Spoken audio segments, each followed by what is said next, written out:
Sa Siramag, Balatan Camarines Source, bali may tinawag sa akin na nagpaayos dito ng water pump. So ang issue nito mga kadiskarte, andar ng andar kahit walang gumagamit. So ano ba ang problema? So ang problema nito mga kadiskarte, yung laman ng tangke na to ay puro tubig na lang. So wala nang hangin. Kaya konting bukas lang ng faucet ay nag-on yung water pump. So abnormal siya mga kadiskarte kasi magastos sa kuryente. At the same time baka masira yung water pump kasi maya. So ito, ginawa ko, binaklas ko siya. Tinanggal ko yung check valve kasi dito may mga leak din. Dito rin sa ano na to, sa banda na to, mayroon din mga leak.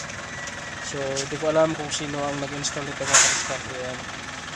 So ayusin natin to na mawala yung mga leak at mag-normal yung andar niya para yung reklamo ni sir ay ano daw, andar ng andar. So na-remedyuhan na namin yung water pump. Nilagyan lang epoxy, nilagyan lang union patente. Tapos ito, hindi na bago yung setup. Maganda sana ito lagyan ng T.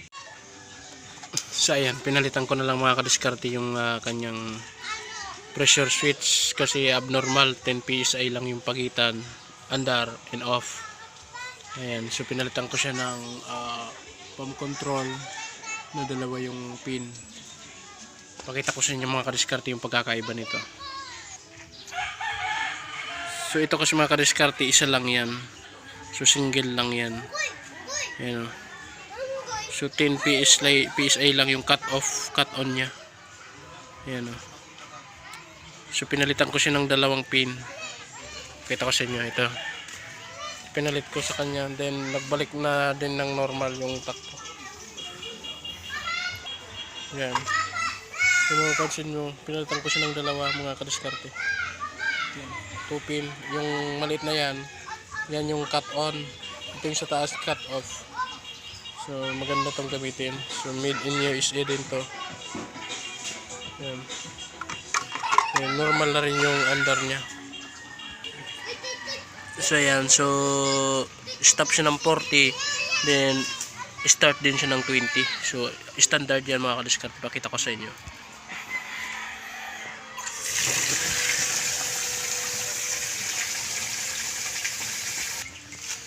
So yan, so kung mapapansin nyo, yung gauge nya bumababa. Ayan, so yan. So nag-start siya ng 20 PSI. So tingnan natin, off muna natin itong ball valve. Tingnan natin kung saan siya mag-off.